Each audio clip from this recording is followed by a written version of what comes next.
langkah di mana sebuah perusahaan yang menawarkan sahamnya kepada masyarakat untuk pertama kalinya. Yaitu, IPO juga sering disebut sebagai penawaran saham perdana. Saat suatu perusahaan menawarkan sahamnya untuk dibeli masyarakat, maka tujuannya adalah agar bisa mendapatkan lebih banyak modal dan juga ekuitas dari para investor. Hal tersebut akan menguntungkan pihak perusahaan dan investor, karena nantinya pihak investor pun akan memperoleh keuntungan dari saham yang sudah ia danai. Perusahaan yang mengumumkan IPO untuk pertama kalinya sebelumnya adalah salah satu perusahaan private. Saat perusahaan tersebut sudah mulai berkembang dan menjadi besar, maka perusahaan tersebut sudah mampu menawarkan sahamnya dari para investor untuk yang pertama kalinya.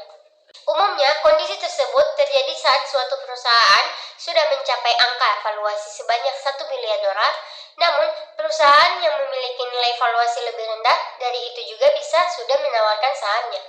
Kebijakan tersebut diambil tergantung dari keputusan pihak perusahaan dengan mempertimbangkan kompetisi yang ada di pasar.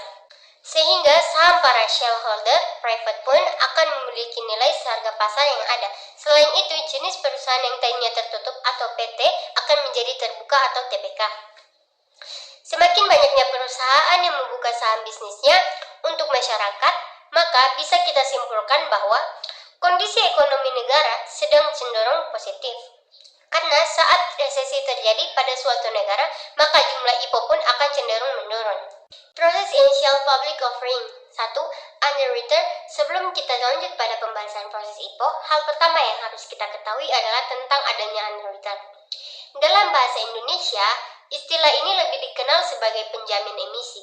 Umumnya, para underwriter yang dimaksud adalah bank investasi, bank komersial, dan juga perusahaan pialang atau broker. Mereka bekerja dengan cara menjual emisi baru dengan melakukan kerjasama dengan pihak emiten. Underwriter juga bertugas untuk melakukan evaluasi nilai perusahaan agar bisa menentukan nilai saham yang nantinya akan dijual. 2. Tahap-tahap IPO. Pada umumnya, ada 2 tahapan yang bisa dilakukan untuk bisa melakukan IPO. Pertama adalah pra-marketing atau pra-penawaran, kemudian tahapan selanjutnya adalah proses dari IPO itu sendiri. Dalam tahapan ini, saham akan mulai dibuka untuk publik secara resmi. Selanjutnya, Board of Directors atau Dewan Bisnis Komisaris perusahaan pun akan dibuat. Terakhir, pengumuman IPO pun bisa diterapkan atau dilaksanakan. Namun, masih ada beberapa hal lainnya yang harus dikontrol atau dipantau oleh pihak underwriter, bahkan setelah penetapan IPO. Tujuan dilakukannya IPO. Ada beberapa tujuan yang umumnya ingin dicapai oleh perusahaan yang mengadakan IPO. Di antaranya yaitu sebagai berikut. Meningkatkan modal untuk pertumbuhan dan ekspansi. Setiap perusahaan membutuhkan dana lebih untuk meningkatkan operasinya, menciptakan produk baru, atau melunasi hutang yang ada. Ini bisa menjadi strategi yang bagus untuk mendapatkan modal yang sangat dibutuhkan perusahaan ini. 2. Memudahkan investor awal untuk menjual saham. Tujuan IPO selanjutnya yaitu sebagai jalan keluar bagi para investor awal dan pemodal ventura untuk menjual saham mereka, guna menghasilkan uang. Sebuah perusahaan menjadi liquid melalui penjualan saham dengan mengadakan IPO. Ini bisa jadi momen yang tepat bagi pemodal ventura maupun investor awal untuk menjual saham mereka di perusahaan. Dengan begitu, mereka bisa mencapai keuntungan dari penjualan saham. Membangun public appearances. IPO biasanya ditandai sebagai event penting dalam kalender perusahaan. Dalam event tersebut akan ada banyak buzz dan publisitas. Ini merupakan cara yang bagus bagi perusahaan untuk mempublikasikan produk dan layanannya kepada pelanggan maupun investor baru di pasar saham. Kelebihan IPO. Setelah mengetahui apa itu IPO beserta tujuan dan syarat pengajuannya, selanjutnya kamu juga perlu tahu apa saja kelebihan yang bisa perusahaan dapatkan melalui event ini. Berikut ini penjelasannya. 1. Ajang yang tepat untuk penggalangan dana. Keuntungan yang paling besar dari adanya IPO yaitu bisa menjadi waktu yang tepat bagi perusahaan untuk menggalang dana. Hasil dari penawaran saham memberikan banyak keuntungan bagi banyak perusahaan untuk go public, terutama mengingat banyaknya peluang investasi yang tersedia karena modal baru. Dana ini dapat menguntungkan perusahaan yang sedang berkembang maupun perusahaan lama yang ingin masuk bursa. Perusahaan dapat menggunakan event ini untuk berbagai keperluan, mulai dari membiayai penelitian dan pengembangan dan mempekerjakan karyawan baru, membangun gedung, mengurangi utang, mendanai strategi, memperoleh modal, mendapatkan teknologi baru, atau untuk membiayai sejumlah kemungkinan lain.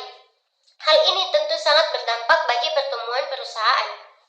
Kedua, memudahkan investor untuk menjual saham di perusahaan. Setiap perusahaan pasti punya investor yang telah menyumbangkan banyak waktu, uang, dan sumber daya dengan harapan dapat mengembalikan dari perkembangan perusahaan. Pendiri dan investor ini seringkali membantu secara signifikan atas pengembalian yang mereka dapatkan. Nah, ini bisa menjadi kesempatan bagi para stakeholder atau investor di mana mereka berpotensi menjual saham mereka. Bahkan, investor berpeluang mendapatkan keuntungan dalam jumlah yang lebih besar dari penjualan saham tersebut.